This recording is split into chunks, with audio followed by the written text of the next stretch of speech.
الحمد لله رب العالمين والعاقبة للمتقين والصلاة والسلام على سيد الأنبياء والمرسلين وعلى آله وأصحابه أجمعين. أما بعد، فأعوذ بالله من الشيطان الرجيم. بسم الله الرحمن الرحيم. ومنهم من يقول ربنا آتنا في الدنيا حسنة وفي الآخرة حسنة وقنا عذاب النار. وقال النبي صلى الله عليه وسلم: الدعاء مخ العبادة. صدق الله العظيم وصدق رسوله النبي الكريم. میرے قدر سامعین، میں نے یہ جو آیت تلاوت کی ہے یہ سورہ بقرہ کی آیت نمبر 201 ہے. اس آیت میں اللہ رب العزت نے ایک انتہائی مختصر مگر بہت ہی جامع دعا کا تذکرہ کیا ہے. سب سے پہلے تو ہم یہ جاننا چاہیں گے کہ دعا کیا چیز ہے، دعا کی حقیقت کیا ہے. تو حق تعالیٰ نے انسان کو سراپا محتاج بنایا ہے. انسان کو سورج کی حرارت کی بھی ضرورت ہے، انسان کو چاند کی روشنی کی بھی ضرورت ہے، اور ان کے ذریعے جو موسمی تبدیلی ہوتی ہے انسان اس کا بھی محتاج ہے. انسان فروٹ، درخت، پھل، سبزیاں ان سب کا محتاج ہے. انسان جانوروں کا محتاج ہے، حشرات الارض کا محتاج ہے، یہاں تک کہ زہریلے جانور، سانپ، بچھو ان کا بھی محتاج ہے. ان سے بھی انسان کام لیتا ہے، ان سے بھی دوائیاں بنا لیتا ہے. یہ سب چیزیں انسان کی ضروریات ہیں، مگر ان سب چیزوں کو انسان کی ضرورت نہیں ہے. تو یہ سب چیزیں کس نے بنائی ہیں؟ اللہ تعالیٰ نے بنائی ہیں. اس محتاج مخلوق کی ضروریات پورا کرنا اس قادر مطلق ذات کے قبضے میں ہے کہ جس نے یہ سب چیزیں بنائی ہیں.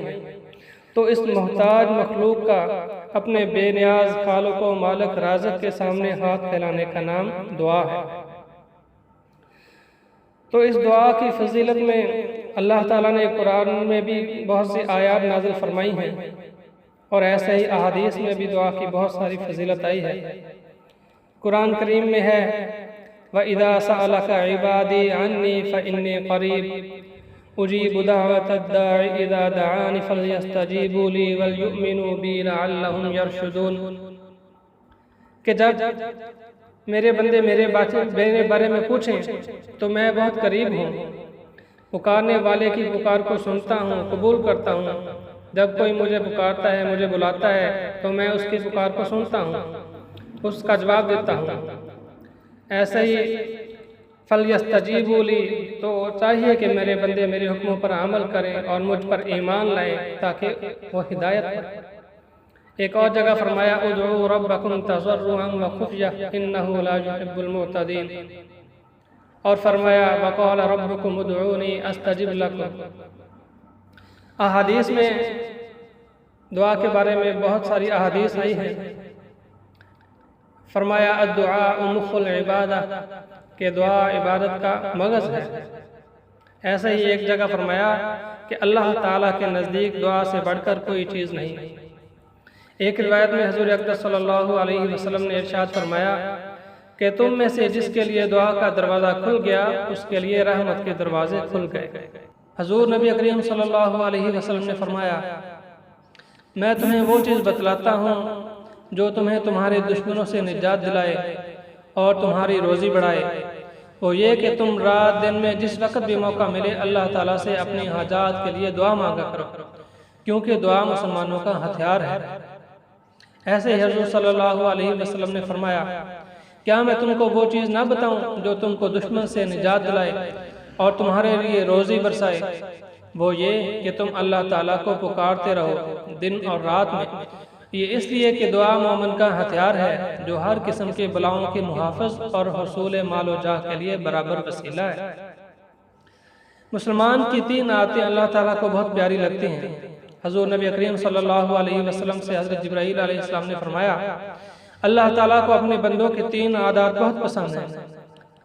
ایک یہ کہ اپنی تمام طاقت اور قوت کو اللہ تعالیٰ کی راہ میں صرف کر دیتا ہے، دوسری یہ کہ پشیمانی کے وقت گریہ ازاری کرنا یعنی گڑ گڑا کر دعائیں مانگنا، تیسری یہ کہ تنگ دستی کے وقت صبر و تحمل سے کام لیتے ہوئے اللہ تعالیٰ کا شکوہ شکایت نہ کرنا۔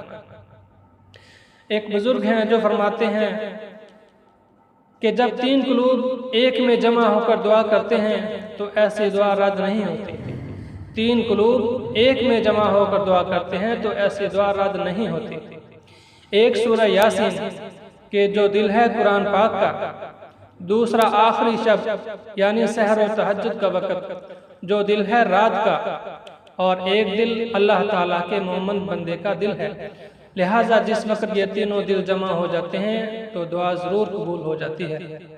مطلب یہ ہے کہ تہجد کے وقت اٹھ کر نماز تہجد سے فارغ ہو کر سورہ یاسین کی تلاوت کرنے کے بعد دل سے دعا کی جائے تو انشاءاللہ تعالیٰ تین دلوں کے جمع ہو جانے کی وجہ سے یہ دعا ضرور قبول ہو جائے گی۔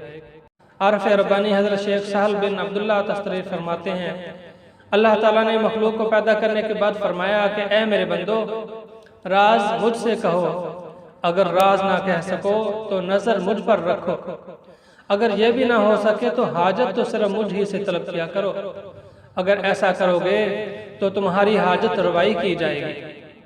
حضرت انس رضی اللہ تعالیٰ عنہ سے روایت ہے کہ رسول اللہ صلی اللہ علیہ وسلم نے ایک ایسے آدمی کی عیادت کی جو مرغ کے چوزے کی طرح کمزور ہو چکا تھا، تو رسول اللہ صلی اللہ علیہ وسلم نے فرمایا، کیا تو کسی چیز کی دعا مانگا کرتا تھا یا کسی چیز کا سوال کیا کرتا تھا؟ اس نے عرض کیا، جی ہاں یا رسول اللہ، میں کہتا تھا، اے اللہ جو تو آخرت میں مجھے سزا دینے والا ہے اسے فوراً دنیا ہی میں مجھے دے دے۔ تو رسول صلی اللہ علیہ وسلم نے فرمایا، سبحان اللہ، نہ تو اس کی طاقت رکھتا ہے نہ استطاعت، تو نے یہ دعا کیوں نہ کی؟ ربنا آتنا فی الدنیا حسنہ وفی الآخرۃ حسنہ وقنا عذاب النار، اے اللہ ہمیں دنیا میں بھلائی عطا فرما اور آخرت میں بھی بھلائی عطا فرما اور ہمیں آگ کے عذاب سے بچا۔ پھر آپ صلی اللہ علیہ وسلم نے اللہ سے اس کے لیے دعا مانگی تو اللہ تعالیٰ نے اس کو شفا عطا فرمائی۔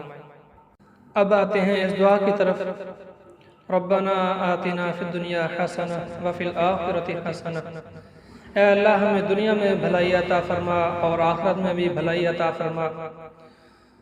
تو دنیا میں بھلائی اور آخرت میں بھلائی، اس کا کیا مطلب ہے؟ اس سلسلے میں مفسر قرآن علامہ آلوسی رحمہ اللہ نے دنیا میں بھلائی کے 10 مطلب اور آخرت کی بھلائی کے 5 مطلب بیان فرمائے ہیں۔ ربنا آتنا فی الدنیا حسنہ، دنیا میں بھلائی کا پہلا مطلب یہ ہے کہ عافیت اور گزارے کے بقدر روزی۔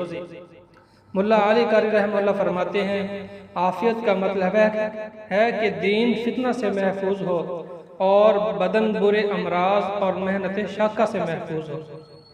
ربنا آتنا فی الدنیا حسنہ، اس کا دوسرا مطلب ہے دنیا میں بھلائی کا مطلب ہے نیک اولاد ہو مگر نیک نہ ہو تو وہ والدین کے لیے بوجھ بن جاتی ہے، زندگی اجیرن ہو جاتی ہے، زندگی مشکل ہو جاتی ہے۔ نیک ہو تو زندگی میں بھی کام آتی ہے اور موت کے بعد بھی۔ مسلم شریف میں روایت ہے کہ رسول اللہ صلی اللہ علیہ وسلم نے ارشاد فرمایا، جب انسان کا انتقال ہو جاتا ہے تو عمل کا سلسلہ بند ہو جاتا ہے سوائے 3 چیزوں کے، صدقہ جاریہ، ایسا علم جس سے لوگ نفع اٹھائیں، اور نیک لڑکا جو اس کے لیے دعا کرتا رہے۔ تیسرا مطلب ہے دنیا میں بھلائی کا دشمن پر مدد، یعنی اللہ تعالیٰ دشمن کو مغلوب فرما دیتے ہیں۔ اس لیے بعض مرتبہ بہت چھوٹی جماعتیں بڑی جماعتوں پر غالب آ جاتی ہیں، جیسا کہ صحابہ اکرام رضی اللہ تعالیٰ عنہ 313 تھے اور انہوں نے بہت بڑے لشکر کو شکست دی۔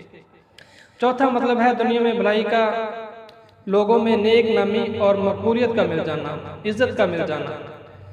بخاری شریف میں حضرت ابو ہریرہ رضی اللہ تعالیٰ عنہ سے روایت ہے کہ رسول اللہ صلی اللہ علیہ وسلم نے ارشاد فرمایا، جب اللہ تعالیٰ کسی بندے سے محبت کرتے ہیں تو حضرت جبرائیل علیہ السلام سے فرماتے ہیں کہ اللہ تعالیٰ فلاں شخص سے محبت کرتا ہے، تم بھی اس سے محبت رکھو۔ چنانچہ حضرت جبرائیل علیہ السلام بھی اس سے محبت رکھنے لگتے ہیں۔ پھر حضرت جبرائیل علیہ السلام تمام اہل آسمان کو پکار دیتے ہیں کہ اللہ تعالیٰ فلاں شخص سے محبت رکھتا ہے، اس لیے تم سب لوگ اس سے محبت رکھو۔ چنانچہ تمام آسمان والے اس سے محبت رکھنے لگتے ہیں۔ اس کے بعد روئے زمین والے بھی اس کو مقبول سمجھتے ہیں اور اس کی عزت کرتے ہیں۔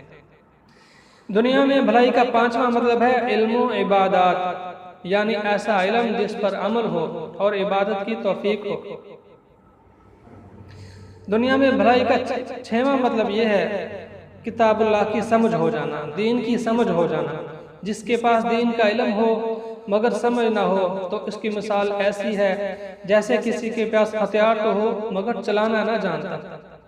حضرت عبداللہ بن عباس رضی اللہ عنہ خود راوی ہیں کہ ایک مرتبہ رسول صلی اللہ علیہ وسلم بیت الخلاء تشریف لے گئے۔ میں نے آپ کے تشریف لانے سے پہلے ہی وضو کے لیے پانی بھر رکھ دیا۔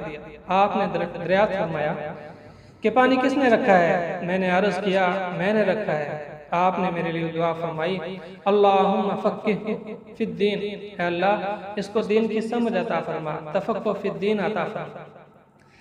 دنیا میں بھلائی کا ساتواں مطلب ہے نیک بیوی، نیک بیوی کا مل جانا۔ ایک روایت میں رسول صلی اللہ علیہ وسلم نے ارشاد فرمایا کہ کیا میں تم کو اس کی خبر نہ دوں جو مسلمان کا سب سے بہتر خزانہ ہے؟ وہ نیک عورت ہے کہ جب مرد اس کی طرف دیکھے تو وہ اسے خوش کر دے، اور جب وہ حکم دے تو اسے مانے، اور جب وہ اس سے غائب ہو تو اس کی حفاظت کرے۔ ایک اور حدیث میں حضور اقدس صلی اللہ علیہ وسلم کا ارشاد ہے کہ دنیا ساری کی ساری فائدہ اٹھانے کی جگہ ہے اور سب سے بہتر فائدہ اٹھانے کی چیز نیک بیوی ہے۔